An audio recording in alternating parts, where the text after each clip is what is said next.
It's here.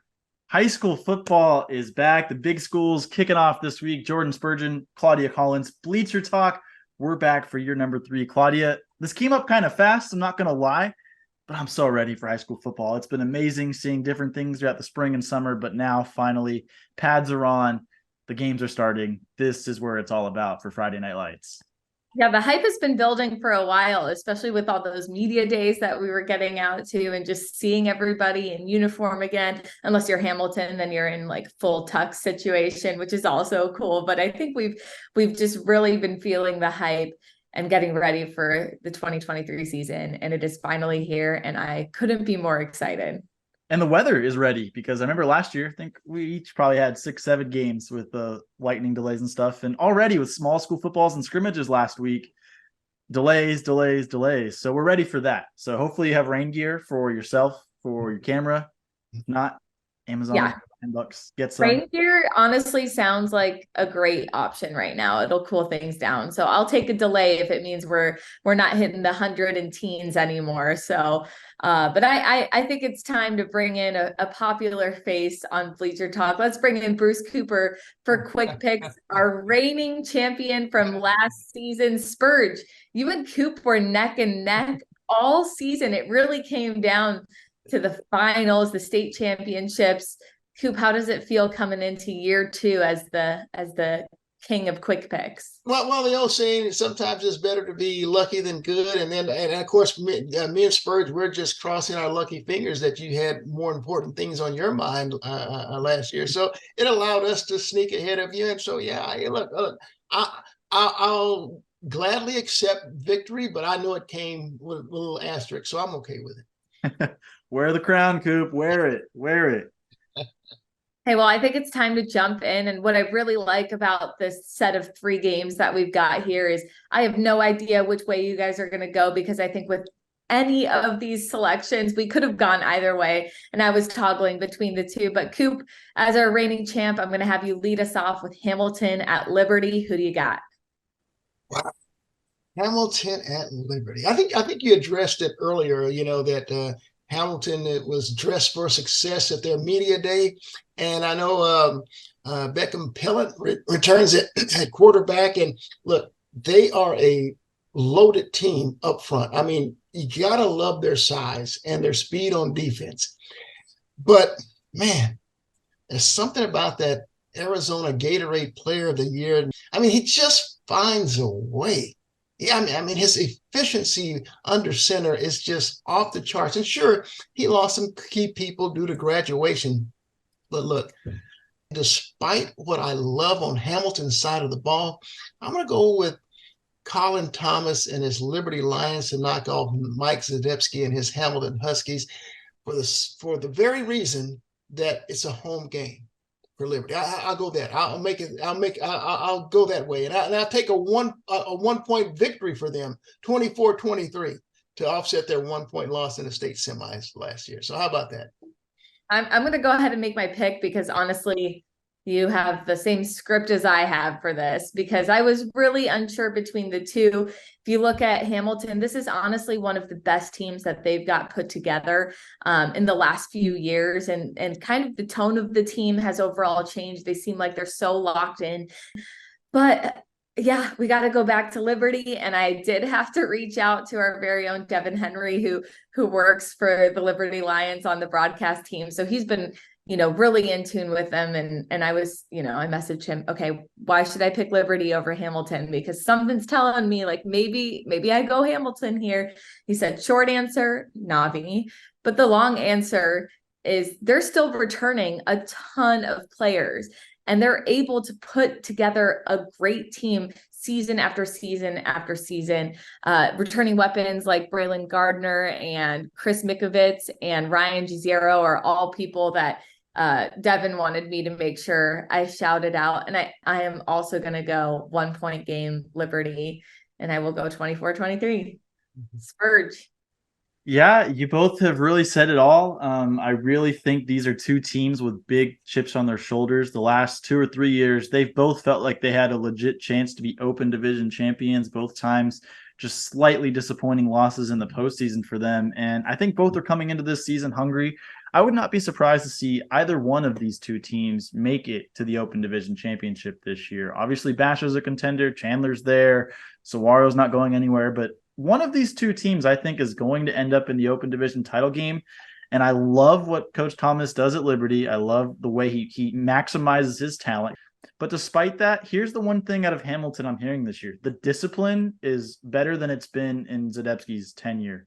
These guys are humble. These guys are playing more disciplined. It seems like they're not going to be a team that's going to commit as many dumb penalties as they have in the past.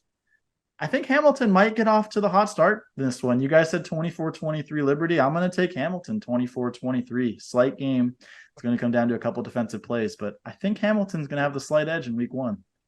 Spurge, honestly, I'm glad you went that direction because I think one of us needed to, just to represent how tough of a decision that actually was. But moving on to Desert Edge at Centennial, I'm going to go ahead and make my pick.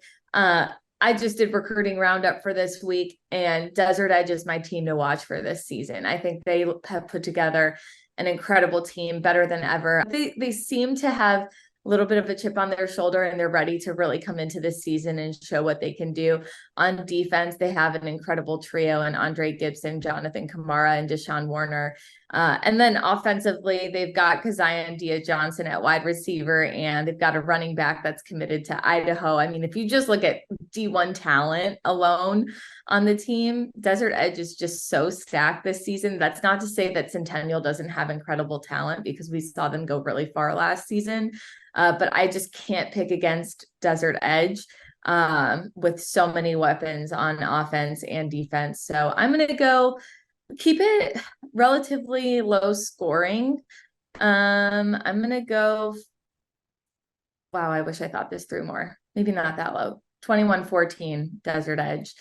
All right, Spurge, who are you picking? Yeah, I mean, last year, Coach Taylor got Centennial back on track after a couple of down years. I think he proved that his defensive system does work, and it was a very young team. They run the ball a lot, and so they just play a very physical brand of football. Sylvester's trying to weigh in too, my dog here, trying to weigh in on this pick as well. But Desert Edge does have that talent. They feel like potentially an open division team this year as well, but I don't know if I can discount Centennial. I think that defense, especially early in the season, I think strong defenses do a really good job at keeping teams in games and giving them an edge. So give me Richard Taylor and his Coyotes. I want to take Centennial in this one, 17-14. Battle of the defenses. I couldn't agree more. Bruce, who you siding with? Well, I tell you what, when you just look at the resume of Richard Taylor there over at Centennial, I think he has, 7 state championships to his resume, but and you can never count out his team. But I think both of you have talked about the Carter twins having, really loaded up with talent. I mean, they've had some transfers come in. I mean, it almost sounds like it's one of those swirl teams. Everybody wants to play for Swirl on the east side. They seem like everyone wants to play at Desert Edge now. And so they got some really nice talent over there. I believe last I checked, 11 Division I players on that team. And man, it's a road game too for these Scorpions. And man, that is a tough. You know what? I'm going to go with talent here, and just think that Richard Taylor and his Coyotes will get better as the season goes along, because that's what they do. So early on, I'm going to take the Scorpions. Give me Desert Edge 28, the Centennial Coyotes 21. See, tough matchup after tough matchup. All right, Spurge. You'll close us out to start with Williams Field at Brophy. Who do you like in this matchup? Yeah, I think both these teams are a little bit reloaded this year. I think both have a legit chance to go far in 6A. Obviously, we haven't seen games yet, but from conversations I've had, it seems like Steve Campbell at Williams Field and Jason Jewell at Brophy have done a really good job getting these programs ready and continue to build and build and build like they've always done. But I just think that, first off, the X factor in this one is Dylan Lee, the running back over at Williamsfield. I mean, had a phenomenal season last year, and I think he can tear apart just about any defense. But I think It's tough. I think I'm going to roll with Williamsfield. I'm going to roll with Williamsfield in a close game against Brophy. I think Brophy's still going to play really good defense. They got a new offense this year. I'm interested to see how that offense works out. But I do think because of those factors, Williamsfield is going to have a slight edge in this game. Give me them 21-17 over Brophy. All right, Coop. You agree or disagree with Spurge? Well, let me see. You know, Brophy's coming off a tough season. I think they finished 3-8, but you look at those 8 that 4 of those losses were by less than a touchdown. 4 of the 8 losses were by less than a touchdown. So Jason Jewell has a really good grasp on things. I know he's bringing in a new offensive coordinator. And I think his OC, Noel Mazzoni's son, left. And I think, if I'm not mistaken, B.J. Danker, a former U of A Wildcat quarterback, now had to replace Mazzoni. So they may have some little growing pains earlier. And it just seems like if you are a former NFL player living in Arizona, your kid goes to Brophy. I mean, we could talk about the star-studded talent over there from a heritage standpoint, but I want to take Williamsfield in this one. Give me Williamsfield 21 and Brophy 17. I got to go that way. I like that we're splitting the decision on all of these because I'm using logic and I'm also using just pure record reasoning. There was 2 times last season where I bet against Brophy, and yes, their record didn't show for it, but I was wrong both times I picked against Brophy. 2 times that I did. I've learned to not bet against Brophy in my case. I'm hoping that means I can start off better this season. I'm glad you brought up those NFL bloodlines because it is absolutely crazy. If you just look through the roster and you have no idea who's there, just look for fun and start Googling names because you're going to recognize a whole lot of them. Brophy is, I think, a little bit underrated because they closed out the season looking like the Brophy team we expected to see early on. And I'm optimistic that that's the team that they're coming in with to kick off this season. So for that reason alone, picking against Brophy and it not working out for me last year, I'm going to go Brophy 21-17. And so we have split decisions across the board, two against 1 for each one of these picks, which makes things really interesting. I can't wait to see how this week pans out and just to have our first week of high school football under our belts. Oh, I am ready.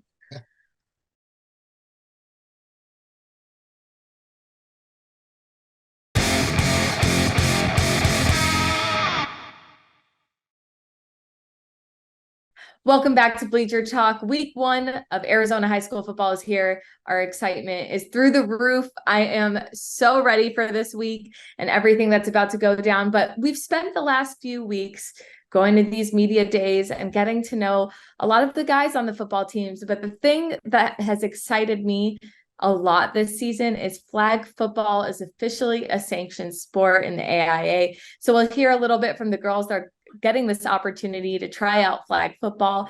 And then Spurge is going to head over to Notre Dame Prep to check out a dynamic duo.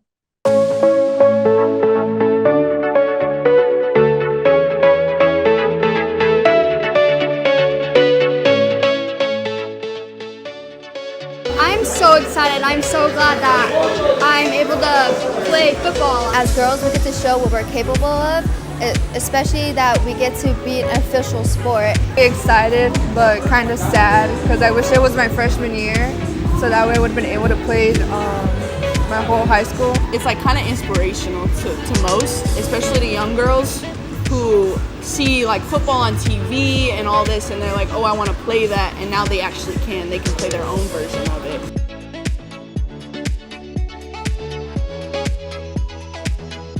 Around like 5-6 years old, I would play flag football, and it was just really fun for me. I just enjoyed, like the game itself. And so, as I got older and that, like, I grew out of it because there's no other options. My dad was huge into football high school and he played in college.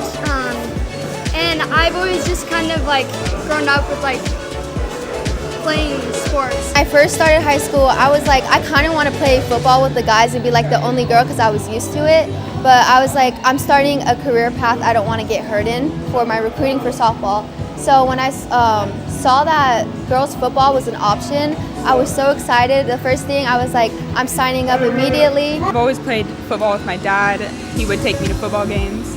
So now it's just like the matter of learning what to do in certain situations. I think I'm gonna make the team. I don't know nothing about football, I don't know the plays, but what really sparked me was my friends saying that we can make a change for young ladies that want to play a male sport.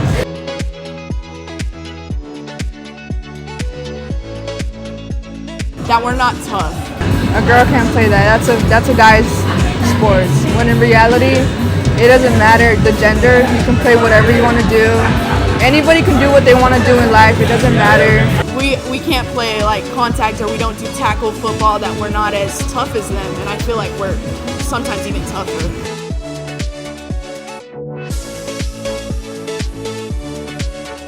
I think flag football is for all girls. It kind of means a lot to me because I'm the only athlete in my family and I have 4 other siblings with me. And I just want to be a role model to my younger sister. This sport brings a lot of different groups of girls together. Girls from different sports or girls who don't play any other sports at all. Anyone has any interest in playing any sport should do it.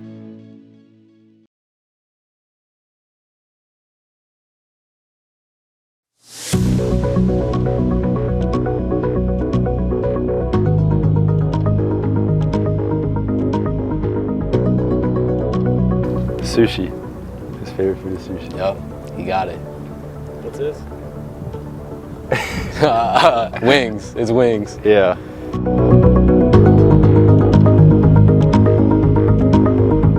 Oh my gosh. Destination. Dang. It's gotta be Florida. Yeah. I would say Bro, there's Florida. no way I got it. I know a few kids from Miami, so like around there. Yeah, that'd be cool to go to. Yeah. Let's go first. There's no way you get this, bro. Oh man, let's see. Let's go like Spain. Alright, bro. It's like Montana, bro. Montana? Come on. No way. In country.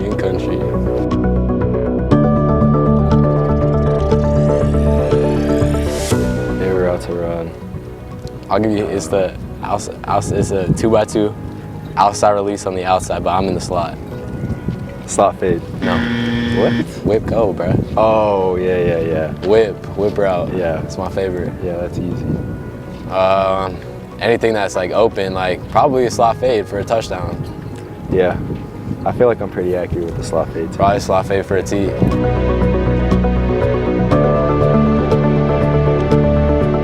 I know this too. Oh my gosh. Why can't I think of it? SEC. Give me a hint. They got nicest uniforms in the SEC. Nicest uniforms in the SEC. Baby blue.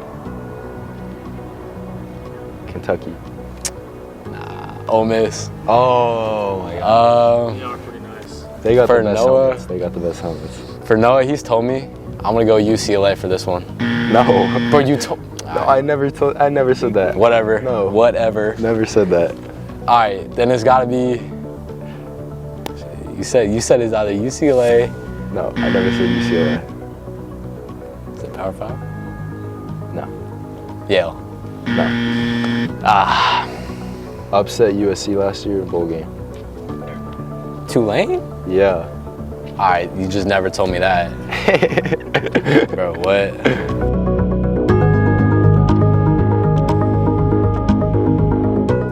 Scat. No. That's Dylan.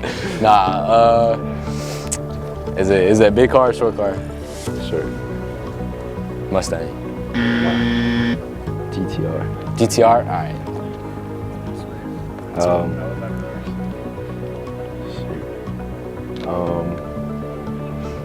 Shit.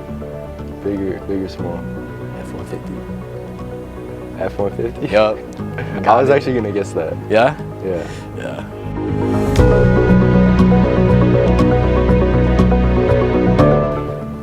Scuba dive. Yeah, I would say scuba dive. You scuba diving. Yeah.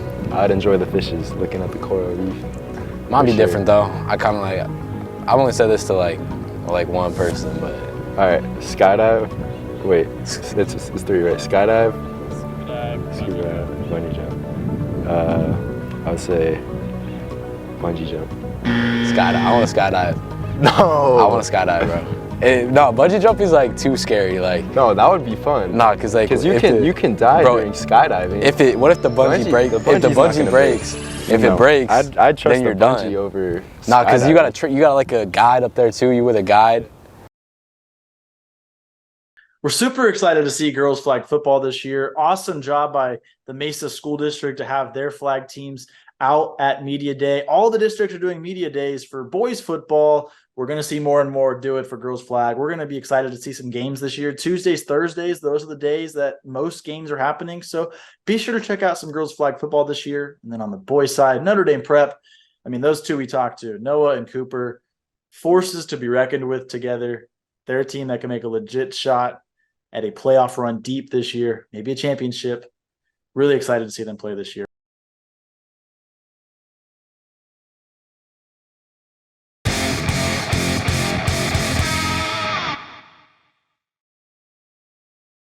Welcome back to Bleacher Talk. I'm Eliav Gabai, and now it's time for the first social spotlight of the season. We'll start things off with the gorgeous picture right here from Ariana Graney of this movie-like backdrop for some freshman football. The dark clouds with the red hue. I mean, it's scary. It looks scary, but it also gets me pumped for some Arizona high school football. Now, next, shout out to Just Chili for posting this one. So I was barefoot and I decided to commute to NAU.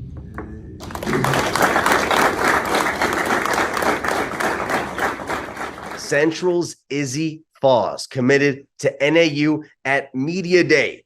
Congrats to Izzy. We know the Lumberjacks got a good one and another student athlete staying in state, and you know we love that here at Sports 360 AZ. Next, Notre Dame Prep took us behind the scenes of their senior media day, complete with chains, guitars, and smoke machines. Here